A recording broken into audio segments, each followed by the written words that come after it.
Hello, everybody, and welcome to the Dads on the Rocks podcast. This is episode 12 of the show. Thank you all so much for joining me today. My guest today is a buddy of mine that we've only really seen each other. I thought it was more than this, but apparently it's only been one time for spring break many moons ago when we were in our 20s partying. But nowadays we're older, wiser, and dads. My guest today, Mr. Jonathan Sundy. Jonathan, say hello to everybody. Hello. Jonathan, as always, as you know, you've heard the show, we begin with the toast. So for today, what are you drinking? Today I'm drinking a local bourbon by my favorite DC distillery, McClintock Distilling, and it's their Matchstick bourbon. Nice. Yeah, drink local. Definitely drink local. I'm very into that. So good for you. Today, in a nod to you, I changed it up a little bit. So I'm drinking gin. I know that is your drink of choice, rather. Yes. So I am drinking a Negroni, which if you don't know, it's sweet vermouth, Campari, and gin. So it's pretty easy. It's an ounce of each. For me, I mean, that was the easiest way that I could do it. And I didn't even measure it. So I just kind of eyed it. So I really don't know how this is going to go because I'm not a gin guy. But either way, to you, Jonathan, to you all out there, cheers. Cheers. Jonathan, why don't you tell our guests a little bit about yourself, anything that that will give them a little bit of insight on who you are. Oh man, I feel like I haven't really introduced myself since being a parent. I have a 26-month-old named Holden, and they're very consuming. I used to say I was a rock climber, given the opportunity to introduce myself. But so here we are. So my name's Jonathan Sundy. I'm 38 years old, first-time parent. My wife is Rachel, and we've been married 7 years. Things are good. I like being a dad. I really thought it would be kind of boring the first couple of years, but it's amazing. In the very beginning, it's very interesting in the very beginning, it's tough because it's sleepless nights and bottle feeds and things like that. Yes. But as you get older, after they pass that and they begin to smile and crawl and do things and show their personality, I feel like it's a lot more fun. So I think you're getting into the best part, at least for me, from 2 to 2.5 was a lot of fun. From 2.5 to 3 was significantly better. And then after that, it's just all downhill because it's just talking back and questions and watch this, which you're going to hear a whole lot in the next year, I imagine. Yeah, I feel like once they started non-poop smiling, that was the turning point, where someone appreciated what you were doing.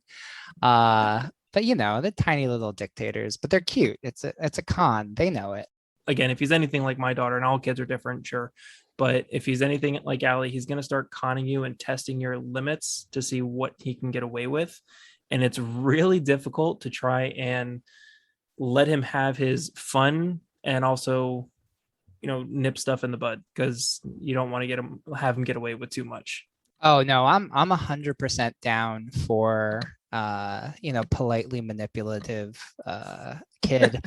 We'd watch Bob's Burgers for years, and I was 100% like, if I had to choose a kid to have, it would be Louise. So, I'm on board. I'll take my back mouth kid. It's probably something I deserve, and the questions is definitely in our future because that was my style. Lots and lots of questions. So. Jonathan and we know each other, like I said, from spring break, probably close to a decade ago. One of our mutual friends had a house down in Key West. Jonathan did you live up in DC up at that point or no? Yeah, I've been in the DC metro area for 16 years now. So okay. moved down from New Jersey pretty much just after college. So Gotcha. Okay. So you flew down with your girlfriend at the time, who was friends with our mutual friend, and that's how we got to hang out. We basically spent a week in the Keys intoxicated in our early to mid 20s prior to marriage, prior to kids. And you reminded me of a story of something that happened down there, which I did not remember at all. That was really fun for me to try and relive, but I don't remember. Actually, I told my wife about it, and she's like, "You did that?" And as I was telling her, it was kind of coming back to me. I don't remember exactly where we were, but it was certainly blurry. But a lot of fun nonetheless. Yeah, that definitely defined the trip. Fun but blurry. Sure.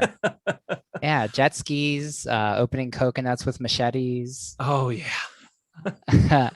Was that the trip where we went swimming in the canal late at night Late at night for us now, I don't know what your sleep schedule is, but late at night for us now is like 8:30. But this is late at night for us in our mid 20s, so this was probably around 11 or midnight, where everybody was in the lake, and I just came and jumped in the pool and jumped in the lake, and I lost my glasses.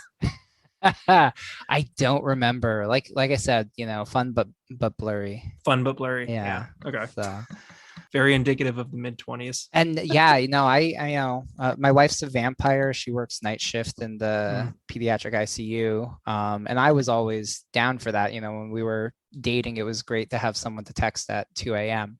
yeah. But no, my two kids have ruined me. Holden and my 3-year-old corgi. He was given, when we procured him, he was on a 7 a.m. P schedule, and you just kind of have to respect that. So I feel like I've abandoned all hope of sleeping in. So Actually, it was you that I messaged a couple of days ago, and you said it's a Saturday, and what the hell are you doing up before 7 a.m.? And I'm like, oh, well, yeah. the 9-month-old decides to get up at quarter to 6 every day because he's a big giant asshole. But I feel like in a couple of years I might be getting back to being able to sleep in on a Saturday and then waking up with the kids and making breakfast. But it's a couple of years away. But that's kind of my light at the end of the tunnel. Oh, we've been so lucky with the sleep schedule stuff. Holden, once he was like sleeping, he basically is in bed from 8 p.m. until 9 a.m. Oh, that's nice. Yeah. That's good. Yeah. And we're finally starting to consider sending him to daycare. We've been very fortunate to have my mom watching him, Nice. and we want to send him out for socializing and fun and learning and all that stuff. And the thing that I keep thinking about is I'm gonna have to get up at 7 something on weekends now, because one thing I've learned is keeping their schedules somewhat consistent is really helpful. Yeah, definitely. You know, we weren't militant about it, but like we try to get them to bed at the same time, wake them up at the same time, nap at the same time, and it really helps things run smoother. We had no idea what we were doing the first time around, but now with the second one, after at least a little bit of experience, even though granted we don't remember a hell of a lot of what we did with the first one, but as we look at like our Facebook memories and things like that, we were feeding Allie like an entire bottle of milk on the couch watching TV, and she'd fall asleep on the couch with us. Like we are not doing any of that. Like we have a very strict schedule with Andrew, our son. Like at 7:50, it's put Allie on the couch to start watching a movie, go make his bottle, go feed him in his room in a very dark room, put him in bed and leave. It's very, very different from the first time around. You learn a lot the first time, but you apply that knowledge on the second time around, I guess. See, I'm worried that the second kid's going to be the test, because Holden's been, so easy. He's this bait kid where like everything just kind of works. And like, it's hard not to give yourself credit, but I'm sure it's just luck and genetics. So when a second kid comes along the way, it's going to be very interesting. The thing I'm most concerned about with that, so maybe I'll hit you up for this, is like, the first piece of advice I ever heard when I was about to be a dad was sleep when the kid sleeps. Right. And, Yep. you fight it for the first month or whatever, and then you give in and you're like, you're right. They're taking a nap in the middle of the day. You're taking a nap in the middle of the day.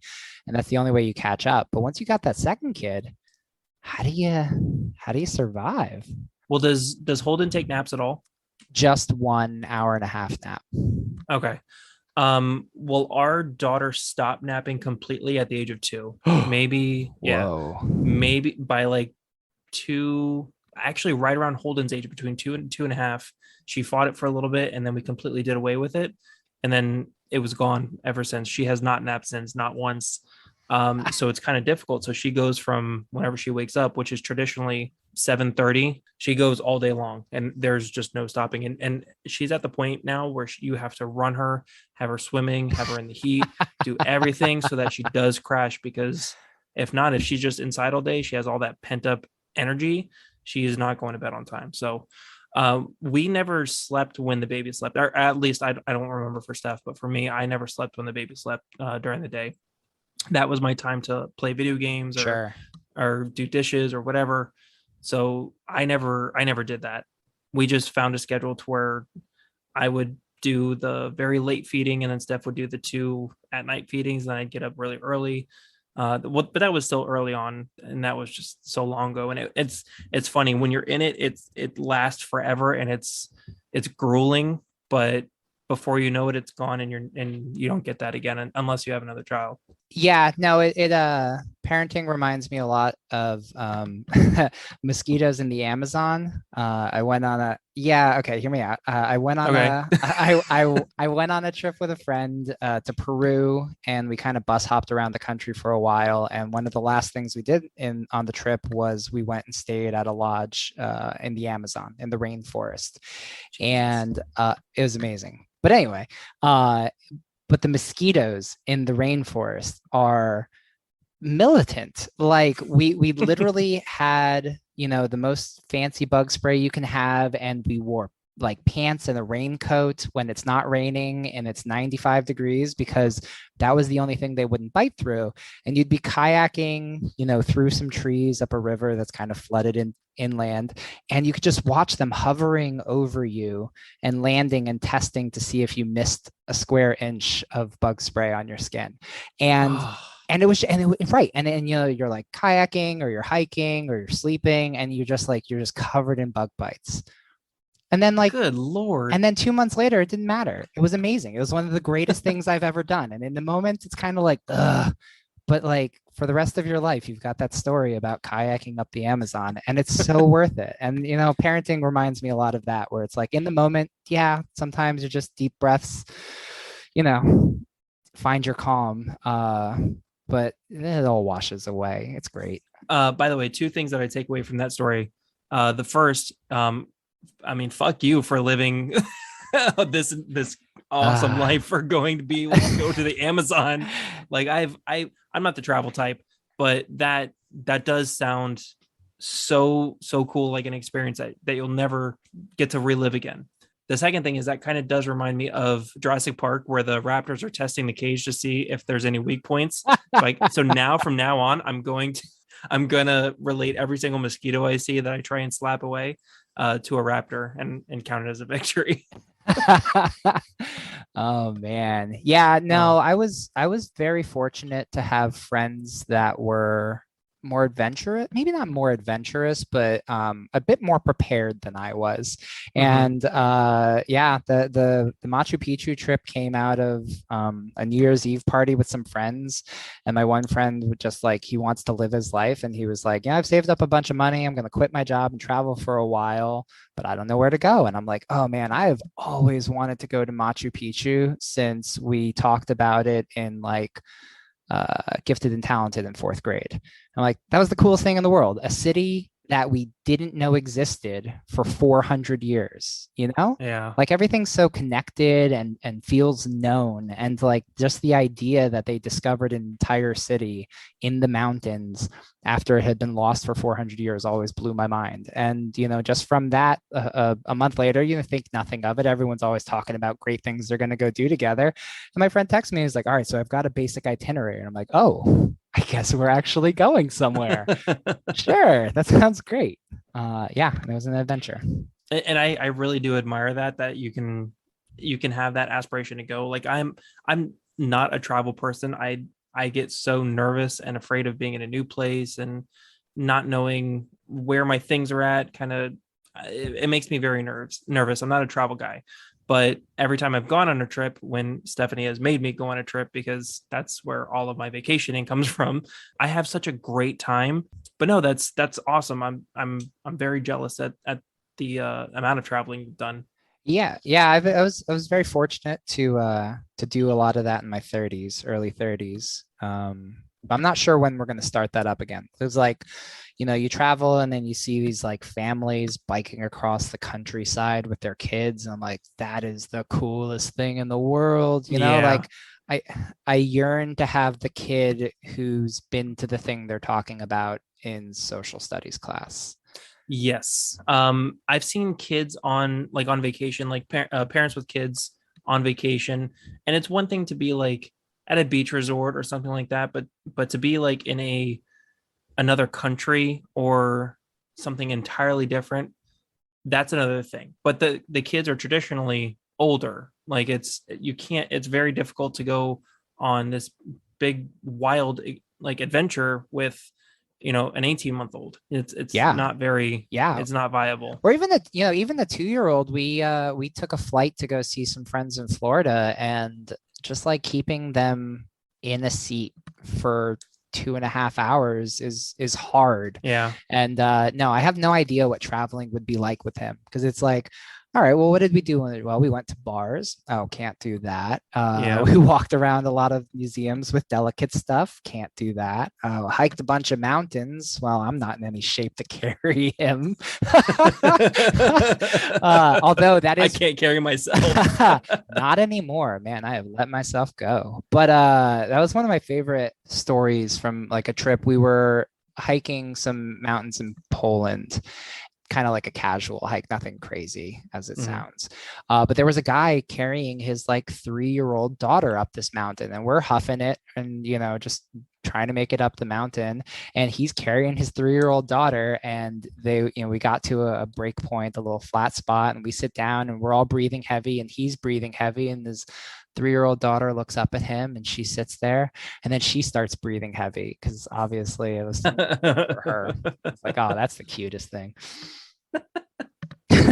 But good for him, and good for dad that can do that. Like parents that still want to do those kinds of adventures, and they were like, well, I have my 3-year-old with me.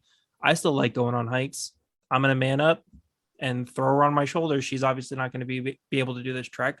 I'm going to throw her on my shoulders, make it tougher for me, make it more fun, make another story for another day. So good for them. That's awesome. I'm not going to do that shit, but Yeah, I mean, you don't have to aim so high, but I'm sure that your kids would love to go spend some time by the water in the, Everglades, whatever you got out near you. yeah, we just went on vacation to I mentioned Beach House. We went to go to Captiva, which is on the west coast of Florida. It's like a resort and everything, and my daughter loved playing in the sand and going to see seashells. Unfortunately, one night on the beach, she stepped on a fish hook that some fishermen hooked. Yeah, and it went like all the way in. That showed a lot about me as a parent when I freaked the hell out about it. I mean, So I'm like, oh, we got to go find a hospital for tetanus and everything. And my wife is a nurse. We had a firefighter, paramedic, actually another nurse as well. And I'm like, well, let's just see how it goes. So, because my first instinct was go stick her foot in the salt water of the beach and at least just to clean it out. And then we did, peroxide and Band-Aid, and she was fine. She didn't need a tetanus shot or anything. She was fine. But me, my baby girl got hurt, and it was my nightmare, especially with a fish hook. Like I always grew up like, I'm going to get a fish hook on my eye, and this is going to be just the worst day ever.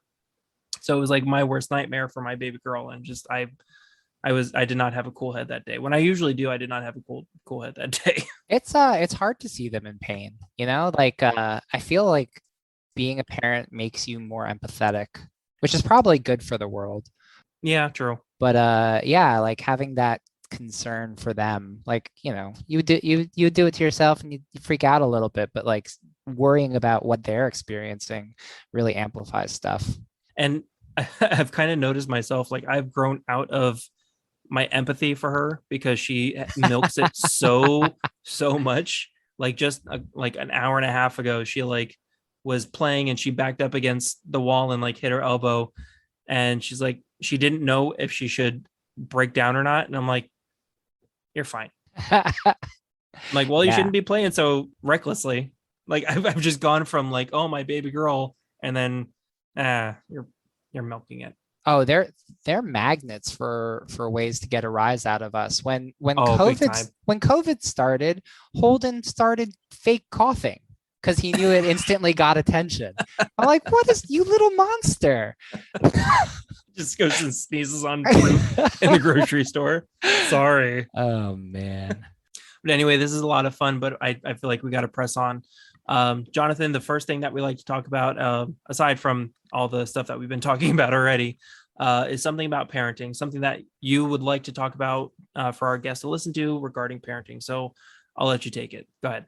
Well, I guess my favorite thing from being a parent that we like actively chose to do instead of just happened upon was baby sign language. Okay. And I don't know if you did that, but Holden's MO kind of was always to be just casual enough with stuff with advancement that you would start to worry, but not ever long enough that it would be a problem. Right. And so he was kind of casual with his talking. But from, I don't know, maybe 6 months, we were doing a handful of like little baby signs with him. And when he hit that phase where he wasn't really talking, it was amazing to be able to still communicate with him. You know, he knew how to say more or milk or water or food. And just having that little bit of communication with a nonverbal kid was invaluable. I mean, it Right. was definitely one of the best things we actively chose to do. Did you guys, just because of the signs that you mentioned, what route did you guys take to try and teach him baby sign language? Oh, just repetition. When we were doing stuff, we would say the word and make the sign. You know, so Okay. you would give him the bottle and you would make the gesture or Right. stuff like that. And he eventually picked up on it. Of course, his first word or most used word that I can recall was more, Okay. and definitely used for food. So Yeah. because he's a little food monster. It was suggested to us by a family member, Dawn, that we put on this video. It's called Signing Time, and it's got a catchy song at the beginning, and then throughout the video it shows the different signs. It's very educational, and because of the ones that you mentioned of food, water, more, and milk, those were all ones that as soon as you said it, I was doing the sign for it because I knew from the video. I mean, we watched it a couple of years ago, and we watched it for a long time. But my daughter, she just asked to put it on the other day for the baby, so that we could teach Aw. him, which is weird. But I think it's also because she wanted to like listen to the very very catchy song. It's kind of like Baby Shark for signing. But we got to watch it again recently, and I'm like, I remember all of these. Like me as a parent, like water, uh, water. I can't remember, but milk, more, everything. I remember these from a couple of years ago, and she does too. I was trying to like teach her, but she was catching on very quickly. My son had already like crawled away and was like chewing on the dog toys. He didn't care, but my daughter and I were revisiting it. So Yeah, well, you know, as they said with Blue's Clues, children learn through repetition. So yeah, your son will pick up on it. yeah, I'm sure. And then, you know, Holden was chill with his talking for so long that he was picking up more advanced stuff like please and thank you. Right. Well, one of my favorite like proud parent moments was when he came up with his own sign for hug so he could ask to hug the dog. Oh, Yeah. well, if that isn't the cutest thing I've ever heard. It's like, oh, it melts my daddy heart. Like, oh, Oh I goodness. loved it. Yeah, and then for a while we tried to teach him I love you, which is kind of like the horns from like when metal, but facing Yeah, towards you. but And with the yes, exactly. yeah, Right. man, my mom taught me that a long time ago. I remember that. But he drops it like an East Side Gang sign. Like he never had the dexterity. Yeah, like he never had the dexterity. So it just got a laugh out of everyone when he told them they loved him. We heartlessly laughed back. So It's funny. My mom and my sister years ago they took like a signing class. I think it was probably like for something for my sister for high school or whatever. But they would come back and like show me like what they learned, and I don't remember a lot of it. But the I love you sign, it was whenever I was on stage doing something for school or what have you, or if I was like away from them and I would like see my parents in the crowd, my mom would always throw up the I love you, aw. which I never thought of like my mom throwing up like devil horns, like, yeah, get it. It was it was always like that was always something for like my mom and I, like that one specifically, like that always stayed with me. So I was open with the baby sign language for my daughter and now with my son. After Holden goes to sleep, what is it that you do to relax aside from Stargate SG-1? Oh, no. See, that's not interesting at all because I'm a passive relaxer and I envy the active relaxers. I envy your podcast and my friends that play video games. But for the most part, it's either reading the occasional parenting book Mm-hmm. or just, you know, mindlessly watching TV. So that's fortunately one of the bonuses, or one of the few silver linings of the pandemic, was that for the first time, probably since middle school, I have a consistent bedtime, and it is one of the greatest things in the world because I actually wake up before my alarm goes off sometimes for work. Do you find that it's the structure is what is very nice for you? It's the consistency. Just Yeah. the consistency. Okay. It's absolutely. So I used to, before the pandemic, I had to go to the office, and now I work 100% from home. I'm incredibly spoiled. Right. But when I had to go to the office, I only had to go to the office one day a week. So what I would do is I would wake up at 6 a.m. that day to get to the office on time. And then the next day I'd wake up at 8 a.m. And then for the next few days, I'd wake up at like 10 a.m. because I'd stay up until like, 3 a.m. with Rachel. And then I'd have to like go back to 8 a.m. and then back to 6 a.m. And so every couple of days, I'm waking up 2 hours earlier or 2 hours later. And eventually what ended up happening is I would just get less sleep each time. Right. Right. So it's like you go to bed the same time, but you get like 5 hours one night, 6 hours the next night, 8 hours the next night, and you're just never rested. And like, so going to bed every night around 11 a.m. and waking up every day between 7 and 8 a.m., even on weekends when I don't have to, has been shocking in how good it feels. Do you wake up significantly more rested and the day is easier for you? Yes. Yep. Absolutely. I would recommend anyone try it for a month. Like, at the sacrifice of evening happiness, just try and pick that window where you can go to sleep. Like, you can go to bed 9 hours before you want to wake up, so that after you are done faffing around on your phone, you actually get about 8 hours of sleep. Right. And after about probably 2 to 3 weeks, you'll be shocked at how good it feels in the morning. The kids being on schedule has got us on a schedule inadvertently, and we just get tired, depending on if there's something on TV or depending on how difficult the kids or our day at work was. Like, we want to go to bed at the latest, absolute latest, 9:30. Holy Like, crap. we don't stay up late at all anymore. You're real adults. Like, yeah. And it's funny, we were talking that we used to go to the bar that we met at and we would go to all the time. We had friends in the service industry, so they wouldn't get off till 11 o'clock at night. So we wouldn't go to the bar until 10. And, our friends got there 11:30. We, hang out and drink and play Rock Band at the bar. That was our Nice. thing. And we wouldn't get home until 1, 2, 3 o'clock in the morning occasionally, then wake up, whenever. A lot of us, didn't have to go to work until 10, 11 o'clock or have class until noon or whatever. And it was fine. But nowadays we're going to sleep like the other day, we went to bed at 8:45 and it was awesome. Like, we were just exhausted. We're like, I'm tired. Like, yeah, me too. Let's go to bed. All right. But you know what that is, though? That's wisdom.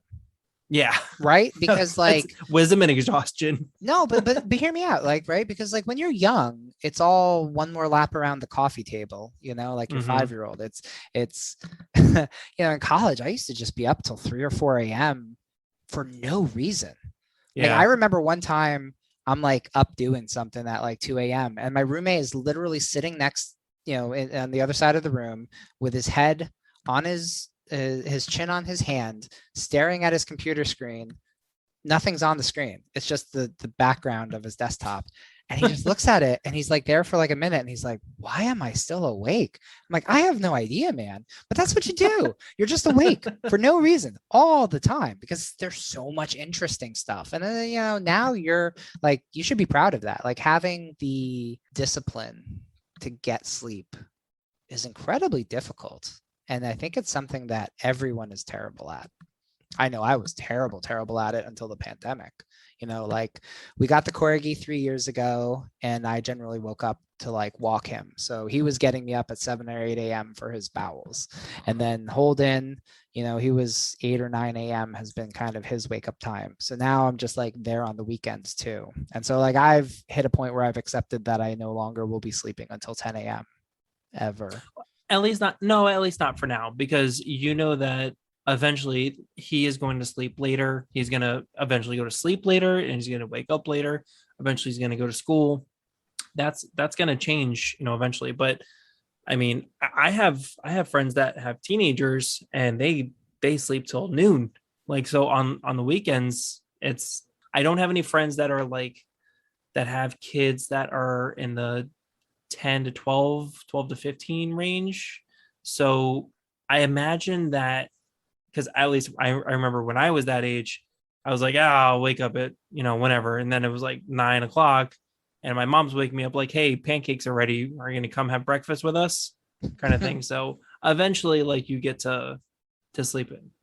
That still sounds very far away. But okay, so I had this idea recently, and I'm curious what your thoughts are on it. Okay. Okay, Hit me. so eventually your kid gets an allowance. You share in the finances to teach them about money and make them feel part of the house. Blah blah blah. Whatever. Sure. Okay, I was thinking when my kid is in middle school and high school, because he'll probably have some sort of fitness tracker, or Apple Watch, whatever, that his sleep schedule is part of his allowance. So if he hits his sleep goals for the week, that contributes to his allowance. Well, there's a lot that goes into it because eventually, especially around puberty, I know their sleeping schedules, our as humans, our sleeping schedules are going to shift, and they're going through a very difficult time when their bodies are growing and things like that, and they need more sleep. That's why they sleep in so heavily. So kids are going to stay up late, wake up late. Like, do you remember in high school? I mean, at least I know I was, and all my friends were, being in high school and just being so tired because it started so early. Like, school started at 7:30.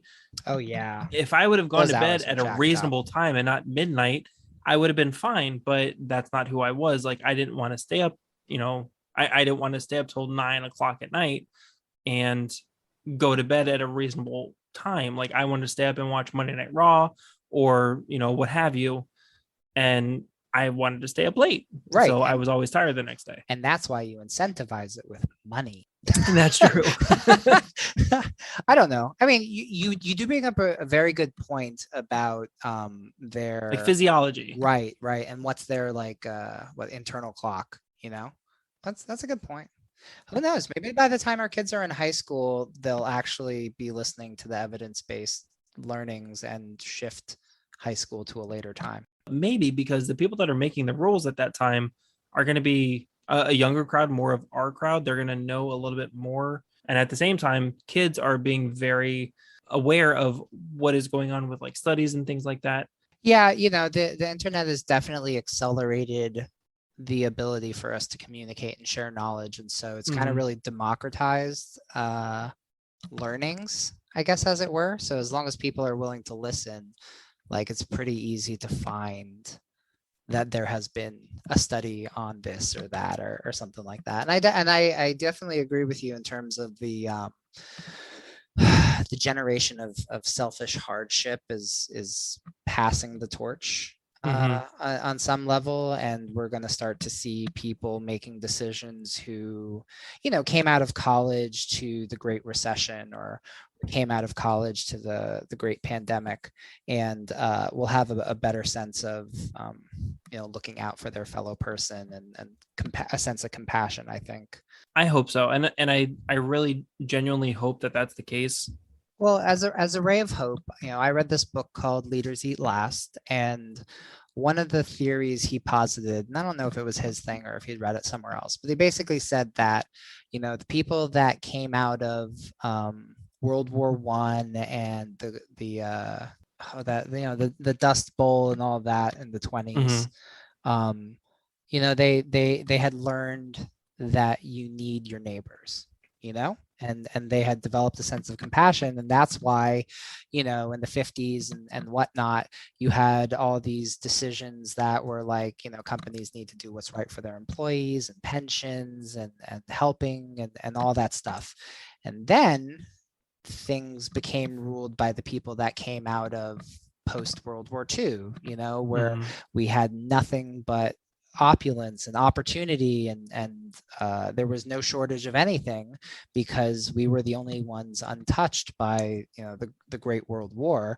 And so people became selfish because they weren't forced to look for help or care about others, and they could get away with being selfish without consequence because there was so much plenty, you know. And now we're Right. back on the other side of that, where, like I said, you know, like I was very lucky to graduate when I did, because if I had graduated school 4 years later, you know, I don't know if I'd own a home up here, because I graduated and was able to get like established just before the crash in 2008, and where it became impossible to get a government job because, you know, there were 1,000 people applying for every opening. And, you know, like, and then I looked up recently, and my college costs literally double now what it Oh, cost when I graduated. wow. But my starting salary at my current job, because I can look up the history versus now, has Mhm. only gone up, I think, 15 or 20%. Wow. So, like, you know, imagine having That's like wild. twice the debt, but only 15% more income. Like, my life would just be on a completely different track. So the people Yeah. coming out now and, you know, 10 years ago really have a stronger sense of compassion and the need to help each other. And, you know, you can see it with like the Affordable Care Act pushing the need for insurance to stay on your parents' insurance until you're 26, you know, like, Yeah. and so I think it's going to come back around. And unfortunately, it's due to hardship and no longer infinite resources, but we'll be in a better place. You know, Yeah. it ups and downs, and maybe depending on your, you know, belief system, it's been a rough few years, but I really think the world is getting better perpetually. I mean, look at your kid. You're Yeah. raising great kids, right? You know, like you're the kind of dad who wears a dress because his daughter asks him to. And Any day of the week. exactly. I do that sometimes for fun. I don't care. And that is amazing parenting. And I kind of wish I had a daughter so I could be that dad too. I put on my wife's wedding dress in the pandemic, just like it wasn't even like late in the pandemic. It was like the third day. It's like, I'm tired of being in the house. Let me put your wedding dress on. My wife's like, wait, why? Oh, that's funny. So, Jonathan, something that I introduced a couple shows ago is tell me a story. So my friend and I are trying to start a geek blog because, you know, we're just passionate about being geeky, and the reality is that like there are so many things that anyone would find cool, you know, even if they don't identify as a geek. And I know it's gotten a lot easier over the last like 15 years, but, you know, 10 years ago, Sure. plenty of people wouldn't have called themselves geeks, and it was slightly taboo or whatever. But everyone's going to think it's cool that some 16-year-old kid in a cul-de-sac made a flamethrower, right? Yeah. And like, you know, being a geek is just about passion. So we were really passionate about it. We really wanted to just share everyone's passion, and, you know, the internet democratizes and all that jazz. So we came up with a brand. We were Geekology. Because at the time it was super cool to furrow your brows. We No, came out with I feel like I yeah. feel like I've heard of that. Oh, plot twist, spoilers. So we come up with a brand, Geekology, because at the time it was very cool to pick a domain name that wasn't .com, but like Right. it was like another country's name that became part of your word. So we were Right. geekolog.ie, right? Yes. .ie instead of .com. Okay, cool. Right. So this is our brand. We apply for press passes. We go to this thing. I am attempting to be the very awkward host, and my friend who is a producer is attempting to be the very awkward cameraman. And I wear the same outfit for 3 days at PAX because we're going to splice together stuff in whatever order and whatnot. And so yeah, so I have a taste for interviewing and how hard it is and how terrible I was at it. Although I will never forget the guy I met with a $20,000 Transformers tattoo, because that was by far the coolest person I talked to. And he, my favorite part was how casual he was about it, because I was like, oh man, this is amazing. Because it was like a left sleeve, like his left sleeve, and then like to the center of his chest, including his pec, was all Decepticons, and then the other side, like pec, chest, down the sleeve, was all, you know, Autobots, right? Yep. And I was like, oh man, how much was that? And he's like, I don't know, like they quoted me 20,000 and then they just stopped caring. So it was just untold hours to get this amazing tattoo as he's just taking his shirt off in the middle of a convention floor to show me. It was so funny and weird and surreal and such a great moment. Oh, but anyway, the little anecdote I wanted to share is I have slept with Will Wheaton. What? Okay, actually, that's technically inaccurate. Will Wheaton has slept with me. So I really wanted to catch the Dungeon Master session, and so they had this thing where they had some, because Dungeons and Dragons was just starting to have kind of a bit of a resurgence, Right. and they had a panel where they had some famous Wizards of the Coast DMs talking stuff and just giving tips and BSing and whatever, and these are just very entertaining people to listen to. But line around the corner, well, we waive our press passes because it's a new thing, and they didn't know what to do with press, and so they just let me into the back of the room even though the entire room was full. And so I'm sitting on a beanbag chair in the back of this room listening to this panel, and a few minutes after it starts, Will Wheaton walks in, and there's also no place for him to sit because it's full. And so he asks and shares a beanbag chair with me and falls asleep during the presentation. So Will Wheaton slept with me. It's kind of my claim to fame. I don't like to brag about it, but you should absolutely brag about that. That is amazing. That is absolutely amazing. Yeah. That is a great story.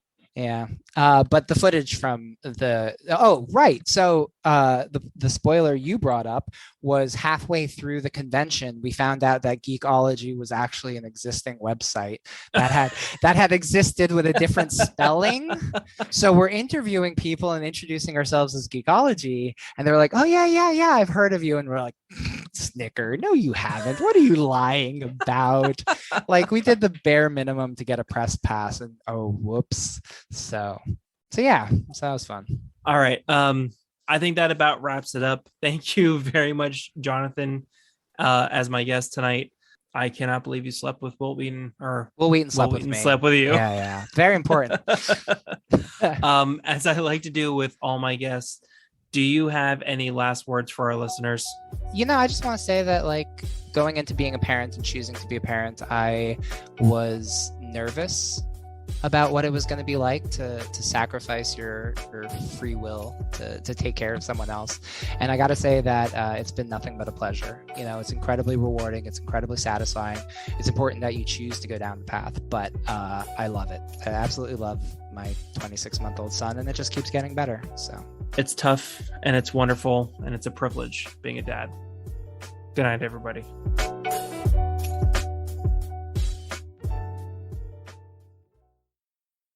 Good night, Daddy. Good night, baby.